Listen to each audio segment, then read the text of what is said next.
Madison's scream pierced the night as she wrestled with the creature, her own transformation complete. The three of them, now two, stood in the clearing, surrounded by the smoldering remains of the keepers. Alex lay in the dirt, his eyes glazed over, the silver bullet forgotten. Madison sobbed, her hands stained with blood and soot. Jake felt the rage of the chief within him, the need to avenge his father and now his friend.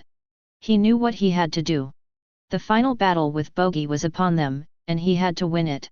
He had to end this nightmare. The ground trembled as the demon itself emerged from the shadows, a towering specter of malice with eyes that matched the yellow of the keepers. "You think you can defeat me?" Bogey sneered, his voice a chorus of the damned. Madison stood by Jake's side, her own anger fueling her transformed state. "We're going to send you back to hell," she spat through clenched teeth. Their journey to the burial ground was fraught with tension, the map's flaming pieces still echoing in their minds. The forest grew denser, the air thick with the stench of decay and malice. They could feel Bogey's presence, a malevolent force that seemed to pulse through the very earth beneath them. The truck jolted and bumped along the overgrown path, the headlights carving a feeble path through the darkness. The moment they arrived, the air was charged with a malevolent energy that seemed to coalesce into a tangible force. The demonic keepers had anticipated their arrival, forming a terrifying barricade of teeth and claws. Jake's grip tightened on the steering wheel, his knuckles white with determination. Madison clutched the pipe, her eyes flickering with a fierce, otherworldly light. Alex, weak from his wound, clutched the silver bullet, his eyes fixed on the monsters before them. As they stepped out of the vehicle, the coyote leader spoke, its voice a grating, unearthly growl. "You might be fast, you might be good in the dark, but our teeth and our jaws are twice the size of yours, and when we get 'em into your flesh, we don't let go." The words hung in the air, a chilling promise of pain and death. Madison stepped forward, her voice laced with a power she hadn't known she possessed. "We come for Bogey. Let us pass." The keepers lunged, their eyes burning with the yellow fire of the damned. Jake swung the pipe, the metal connecting with the snapping jaws of a coyote, sending it flying. Madison, now fully transformed, fought with a ferocity that belied her size. Alex, though injured, found his own strength, firing the silver bullet into the heart of another creature. The battle was fierce, a dance of death and desperation.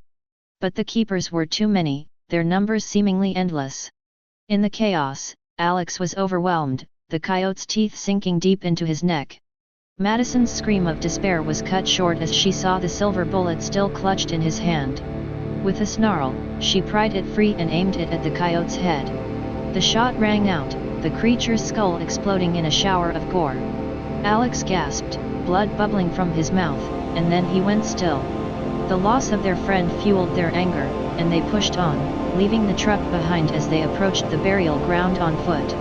The ground grew spongy underfoot, as if the earth itself were trying to swallow them whole. Madison's eyes searched the darkness, the pipe in her hand now a beacon of hope. Jake, his heart heavy with grief, knew they had to finish what they started. At the edge of the burial ground, the yellow fog grew thick, the air charged with electricity. The keepers had retreated, as if waiting for their master's call. Madison spoke the words of the ancient ritual, her voice strong despite her trembling hands.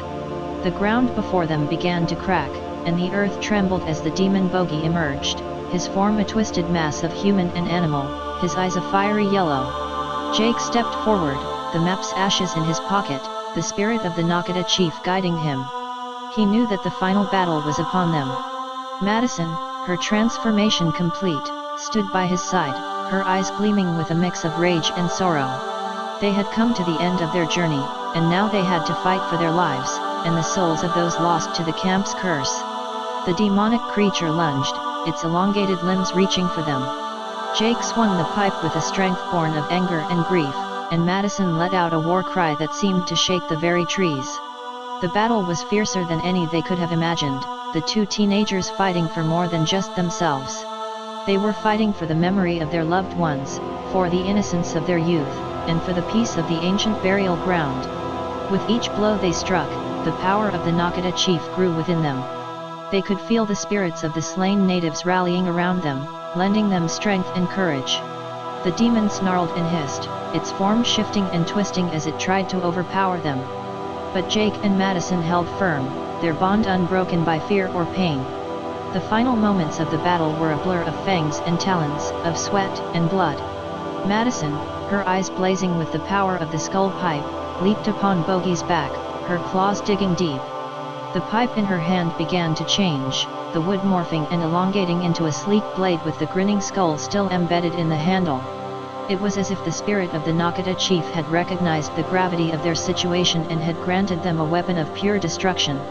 Jake watched in awe as the transformation occurred, feeling the power of the ancient artifact pulsing through his own veins. With a roar that seemed to shake the very earth, Jake took the knife from Madison's hand and charged at Bogey. The demon's eyes widened in surprise, but it was too late. Jake plunged the knife into the creature's chest, aiming straight for the heart. The blade sank in deep, and the yellow eyes of the demon flashed with a sudden understanding of defeat. Bogey let out a deafening shriek, the sound piercing through the forest like a banshee's wail. The very air around them trembled as the demon's body convulsed, and the yellow light in its eyes began to fade. The keepers, their master's control weakening, stumbled back, their snarls turning to whimpers. Madison and Jake stood over the creature, panting heavily, their bodies slick with sweat and blood.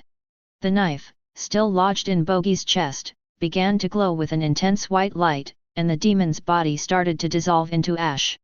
The skull of the pipe cracked open, releasing a swarm of angry spirits that shot into the sky, their collective howl a testament to their long-suffering rage. The ash swirled around them, the wind carrying it away until nothing remained of the creature but a smoldering pile of dust. The fog lifted, revealing the ancient burial ground in a soft, ethereal glow. The spirits of the Nakata tribe emerged from their graves, their eyes now a gentle, peaceful white. The coyotes, buzzards, and other animals that had been possessed by Bogey's minions lay still, their bodies returning to their natural forms. The bear, the largest and most terrifying of the keepers, took a shuddering breath and looked at the teenagers with a newfound respect before lumbering away into the night. The quiet that followed was deafening. Madison and Jake dropped to their knees, the weight of what they had just done settling heavily upon them. They had faced down a centuries-old demon and won. They had avenged their loved ones and restored peace to the camp. But the cost had been high. Alex lay lifeless in the truck, and the camp was in shambles. They had no idea how to explain what had happened or who was left to trust. Looking at each other, they knew that they couldn't stay here. The burial ground was now sacred again, and they had to leave it in peace. They stumbled back to the truck, the spirits of the Nakata tribe watching over them as they drove away, the yellow fog dissipating in their wake. They had no idea what awaited them outside the camp's borders, but they were ready to face it together. Chapter 11: A New Beginning. The truck rumbled down the dirt road, the sun just beginning to peek over the horizon. Madison held the pipe tightly, the grinning skull now a symbol of their victory rather than their fear. Jake's eyes remained focused on the road ahead, his mind racing with thoughts of what they would do next. They decided to bury the pipe at the spot where it had all begun, the upper lake where they had first smoked from it. The lake's surface was calm, reflecting the pink and orange hues of the dawning sky. They stepped out of the truck, the silence of the early morning a stark contrast to the horrors of the night. With trembling hands, Madison handed the pipe to Jake, who dug a small hole in the earth with a rock. He placed the pipe inside, the grinning skull now facing downward. They each placed a handful of soil on top of it, burying the evil deep within the earth where it belonged. As the sun fully broke through the treeline, casting long shadows across the ground, they stood together, hand in hand. Madison leaned into Jake, her head resting on his shoulder. They watched as the light grew stronger, washing away the last remnants of the night's terror. It was a new day, and they had survived. With the pipe buried, they climbed back into the truck, the engine rumbling to life. They didn't speak, their shared experience was a bond that needed no words. They drove out of the camp, leaving behind the charred remains of the clubhouse and the shadows of the past. As they reached the camp's entrance, the sun rose fully, its light shining on the Goodwater Hill camp sign, now a grim reminder of the evil that had once thrived there. The world outside the camp was untouched by the night's events, oblivious to the battle they had fought. The trees lined the road, welcoming them back to the world they knew. They had a long journey ahead, one filled with uncertainty and the weight of their actions. But as they drove away, the sun grew warmer, and the air felt cleaner. They were leaving the darkness behind, ready to face whatever came next together. The camp was now a ghost of its former self, the burned-out shell of the clubhouse a stark reminder of the evil that had once dwelt there. The yellow fog had dissipated, and the keepers had retreated, no longer under Bogey's control. The clearing where they had faced the demon was quiet, the burial ground restored to its sacred state. The Nakata spirits watched over the land once more, their peace restored. Jake and Madison decided to leave the camp for good, their hearts heavy with the loss of Alex and the horrors they had witnessed. They knew that they could never return to the place that had claimed so much from them. The truck's engine hummed a solemn tune as they drove down the road, the dust from the campgrounds trailing behind them like a farewell. They had come to Goodwater Hill seeking escape, but instead found themselves fighting for their lives and the souls of those lost to the curse. The story of their battle against Bogey would live on in whispers and campfire tales, a cautionary legend that warned of the power of greed and the vengeance of those wronged. But for Jake and Madison, it was a tale of redemption and survival, a testament to the strength of the human spirit. As they drove further from the camp, the sky grew brighter, and the shadows of the trees grew shorter. They had conquered the darkness, and the world ahead was filled with the promise of a new day, free from the chains of the past. In the weeks that followed, the camp was abandoned, the remaining members too scared to stay. The local authorities were called in, but the truth of what had transpired remained a mystery. The tales of a monstrous beast and a fiery ritual were too much for even the most seasoned officers to believe. The camp's reputation grew, and soon, it was nothing but a memory, a place parents warned their children not to visit. Jake and Madison returned to their lives in Pittsburgh, forever changed by their experience. They carried the weight of their secret with them, bound by the unspoken promise to never speak of the night that had claimed so much from them. But the bond they had forged in the face of evil remained unbroken. They grew closer, supporting each other through the trials of their final year of high school and beyond. Years later, as they stood at the edge of their futures, they knew that the spirit of the Nakata chief and the memory of Alex would always be with them. They have faced the darkest parts of themselves and come out the other side, stronger and more resilient. The curse of Goodwater Hill had been lifted, but the lessons they had learned there would stay with them forever. The skull pipe remained buried, a silent sentinel beneath the earth.